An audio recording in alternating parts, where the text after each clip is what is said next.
అంటే కాంగ్రెస్ పార్టీలో కలిపితే అయ్యే అవకాశాలు ఎక్కువ ఉంటాయి. ఎందుకంటే ఒక్కడు కొట్లాడలేడు కదా, అందరు కొట్లాడితే కేసీఆర్ పైన. ఇప్పుడు ఒక మాట మన కాడికి అనుకుందాం, కాంగ్రెస్ పార్టీలో కలిపేటోళ్ళు అయితే అసలు సార్ ఆ పార్టీలో ఎందుకు జాయిన్ అయ్యేటోడు? ఇప్పుడు ఆయన ప్రభుత్వంలో అధికారిగా పనిచేసిండు. టీఆర్ఎస్ వాళ్ళు ఒకవేళ అమ్ముడు పోవాలనుకుంటే టీఆర్ఎస్లోకి పోతే హోమ్ మినిస్టర్ ఇచ్చేటోళ్ళేమో. మీరు అంటున్న కాంగ్రెస్ పార్టీకి పోతే ఏదో ఒక పదవి వచ్చినేమో, పదవుల కొరకు లేకపోతే స్టేటస్ కొరకు డబ్బులున్న పార్టీలుగా వాటి గురించి ఆలోచించేటాడు అయితే అందులోకే పోవును కదా. ఏమి లేని ఈ పార్టీలోకి ఎందుకు వచ్చిన అంటే ఐ మీన్ ఫైనాన్షియల్గా ఏ సోర్స్ లేని ఈ పార్టీలకు ఎందుకు వచ్చును అంటే ఈ పార్టీ ఏంటి, అంబేద్కర్ గారి ఐడియాలజీని, పూలే దంపతుల ఐడియాలజీని, వీళ్ళందరూ మన మహనీయుల ఐడియాలజీని మనం తెలంగాణలో స్ప్రెడ్ చేస్తున్న పార్టీ, పేదల కొరకు పనిచేసే పార్టీ. ఆయన ఇంటెన్షన్ కూడా పేదలకు పనిచేయాలనే చేసి చూయించిండు, ఇంకా చేయాలి అనే ఉద్దేశంతో వచ్చిన పార్టీ. కాబట్టి నెవర్ ఎక్స్పెక్ట్ దట్ ఫాల్స్. వీళ్ళు అగ్రకుల నాయకుల కుట్రలో భాగమే ఈ స్టేట్మెంట్ ఫాల్స్ది. అదండి. అంటే జీరో ఫండ్ తోనే మీరు పార్టీని నడుపుతున్నారు. మీరు వేసుకునే కండం ఎంత ఉంటుంది మేడం? 30 రూపాయలు. ఆ 30 రూపాయలు కూడా పార్టీ ఫండ్లోకి వెళ్ళాలి. మేము స్వచ్ఛందంగా కొనుక్కుంటాం. ఒక మీటింగ్ పెడతారు, ఆ మీటింగ్ ఎవరి కండువాలు కట్టుకొని వస్తారా? అవును, తప్పకుండా. లేకపోతే కొన్ని కండువాలు కట్టి వచ్చేటప్పుడు వేసుకున్నామని మీ నాయకుడు ఎవరు ఇయ్యరా? మేము స్వచ్ఛందంగా వస్తామండి. టైము, ట్రెజరు, టాలెంట్ ఏది అవసరమైతే అది స్వచ్ఛందంగా. మేము పార్టీలో పనిచేసేటోళ్ళం అందరం స్వచ్ఛందంగానే పనిచేసేటోళ్ళం. మాకు ఎవరో ప్యాకేజీలు ఇస్తే, ఎవరో లైక్ మైహోం రామేశ్వరరావు గాక పలానా పార్టీకి పనిచేసినట్టు మా వెనకాల ఎవరు లేరు. మా వెనకాల ఉన్నది మొత్తం పేద బిడ్డలే, పేద తల్లులు, పేద తండ్రులు. వాళ్ళ ఇండ్లకి వెళ్ళి వచ్చిన వాళ్ళం కాబట్టి వాళ్ళ బాధలు తెలుసుకొని వాళ్ళ గురించి పనిచేయాలన్న ఉద్దేశంతో మా చేతనైనంతలో మా వాలంటీర్గా వచ్చి పార్టీలో పనిచేస్తున్నాం. మేడం ఈ మధ్యలో ఎక్కడ చూసినా ఇంట్లో కన్నా నాకు పోలీస్ స్టేషన్లో ఎక్కువ కనిపిస్తారు. మీరు పొద్దున్న లేచి నాకు పోలీస్ స్టేషన్లో కనిపిస్తారు. డిఎస్పిఎస్సి ముంగట లేకుంటే ఓయూలా ఎక్కడో ఒక దగ్గర కనిపిస్తారు. ఏంది మేడం అసలు? అంటే ఫుల్ ఫ్లెడ్జ్ రాజకీయాలు చేస్తారు మీరు. చేయాలి అంటే అక్కడ ఎవరో కాదు బాధపడేది, మన కూలీ తల్లుల బిడ్డలే బాధపడేది. వాళ్ళ పక్షాన మనం నిలబడాలి. ఏదో కొంత సాయం. ఇందాక చెప్పాను కదా, గురుకులాలలో 52 మంది ఐసీటీలు మన పేద బిడ్డలే. వాళ్ళు హామీ ఇవ్వగానే 52 మంది చాలా సంతోషంగా పడ్డారు. 5 సంవత్సరాల నుంచి సర్వీస్ ఇస్తారు. Without notice period they terminated. అంటే ఫ్యామిలీ ఏం కావాలి వాళ్ళ ఫ్యామిలీ. సో అలాంటిది చేసినప్పుడు మనకు కూడా ఒక తృప్తి అనేది వస్తుంది. అంటే మీకు వచ్చిన ఒక పోస్ట్ గురించి మేడం, మహిళా కన్వీనర్, చాలామంది ఆ పోస్ట్ కోసం చాలామంది మహిళలు కూడా నాకు కావాలి నాకు కావాలి నాకు కావాలని చెప్పి చాలామంది కూడా అడిగారు. కానీ ఆర్ఎస్పీ గారు మీకే వేయడం కారణం ఏందంటారు? దక్షిణ తెలంగాణ మహిళా కన్వీనర్ అండి నేను. ఆ పోస్టుకు మరి నాలో ఉన్న క్యాపబిలిటీ, ఎఫర్ట్స్, నాలో ఉన్న హార్డ్ వర్క్ చూసి ఇచ్చిండని నేను అనుకుంటున్నాను. అంటే చాలామంది కూడా పోస్ట్ కోసం కొట్లాడినా లేదా మేడం? అంటే వచ్చిన తర్వాత మీకు వాళ్ళకి ఏమన్నా? No, we're all family members. No, all are family members like my sisters and brothers. That's it. ఎలా ఉంటారు మేడం పార్టీలో అందరు కలిసి? చాలా ఫ్రెండ్లీగా ఉంటామండి, ఒక ఫ్యామిలీ లాగా ఉంటాం. అంటే ఆర్ఎస్పీ గారితో ఎక్కువ ట్రావెల్ చేసింది మీరు? అంటే ఎక్కడ చూసినా తన పక్కన కానీ ఉంటారు, ఎక్కడో ఒక దగ్గర అయితే ఆర్ఎస్పీ బ్యానర్ కనిపిస్తే ఆర్ఎస్పీ గారి బ్యానర్, అందులో మీరైతే పక్కా ఉంటారు. అంటే ఆర్ఎస్పీ ప్రవీణ్ కుమార్ గారి గురించి తెలియని ఒక నిజం చెప్పాలంటే ఏం చెప్తారు మేడం? అంటే కొంచెం ఎప్పుడు మాకు చాలా ఫైర్గా అనిపిస్తాడు, అంటే కొంచెం అగ్రెసివ్గా. ఎందుకంటే ఒక పోలీస్ ఆఫీసర్ అంటే మాకు కూడా భయం. ఆ విధంగానే ఉంటాడు.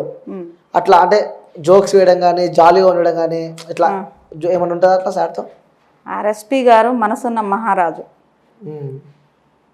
అందులో పేద బిడ్డల పట్ల ఆయనకున్న ఆ జీల్, అంటే వీళ్ళని ఎట్లా అయినా పైకి తేవాలి. అంటే గుడిసెల్లో ఉండేటోడు గుడిసెలనే చావాలనా, బంగ్లాలు కట్టొద్దా? ఆ జీల్ ఉంటుంది అనమాట. వీళ్ళని ఎట్లా అయినా ఎట్లా చేస్తే ఏ సోర్సు వెతుకుతుంటాడు అనమాట. వీళ్ళని పైకి తేవాలి ఈ పిల్లల్ని అన్న ఉంటుంది. అందులో మహిళలన్నా ఆడపిల్లలన్నా చాలా వీళ్ళని మహిళలు తరతరాలుగా అప్రెస్ అవుతూనే ఉన్నారు. సో మహిళలకు కూడా పురుషులతో సమానంగా చూడాలి అన్న మెంటాలిటీ ఉన్న అతను మన రీసెంట్ గా మీరు ఏదో సభ పెట్టారు కదా దేవరకొండలో, చాలా సక్సెస్ అయినట్టుంది అది. ఎస్. తర్వాత మీరు అందరూ కూడా డాన్స్ చేయడం వీడియో నేను కూడా చూసిన.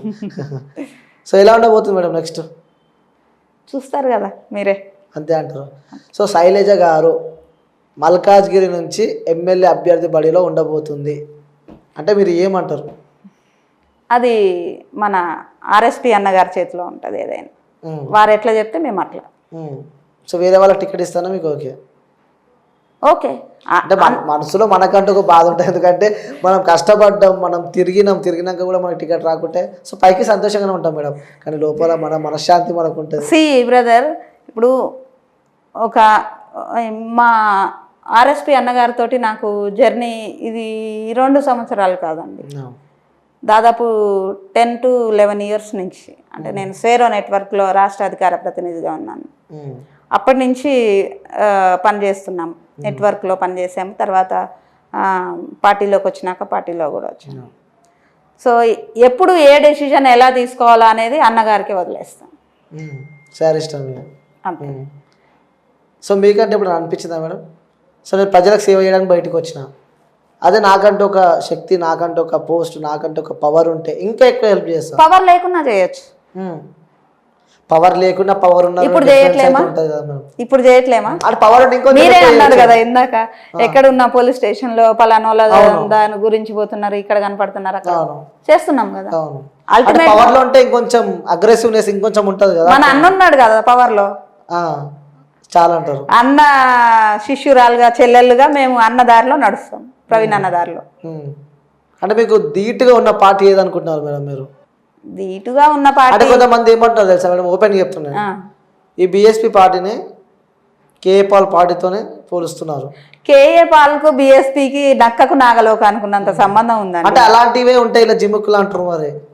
లేదు లేదు లేదు, కేఏ పాల్ ఎక్కడండి, ఆర్ఎస్పి గారు హవా, ఆర్ఎస్పి గారి దగ్గరికి ఆడ ఉంటే ఉరుక్కుంటూ వచ్చి ఆ వాటేసుకుంటాడు ఆయన అన్నా అని. కేఏ పాల్ని సార్తో పోలుస్తారా? Never never.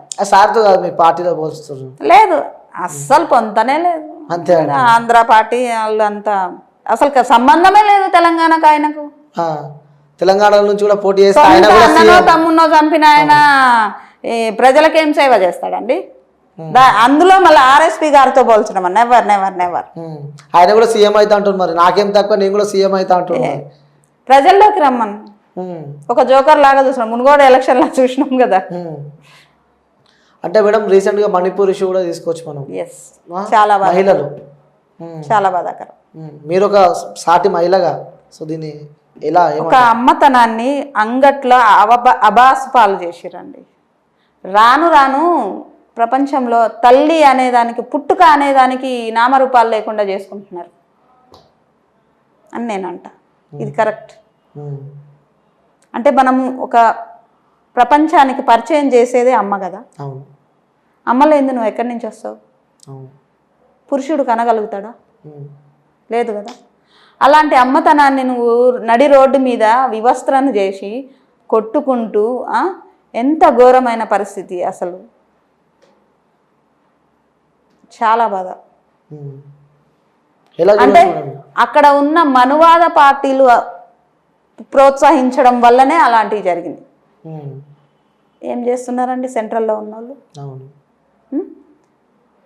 నువ్వు కూడా అదే ప్లేస్ నుంచి కదా బయటకు వచ్చింది ప్రపంచానికి. తల్లి అంటే అంత హీనమా?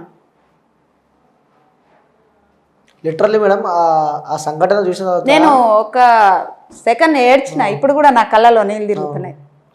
చాలా బాధ అనిపించింది మేడం, ఎందుకంటే ఓట్లు వేసుకొని గెలుచుకున్న మన ఇండియాలో. ఇప్పుడు హర్యానాలో కూడా అయినట్టుంది నిన్న సేమ్ ఘటన, పగలబడుతున్నారు.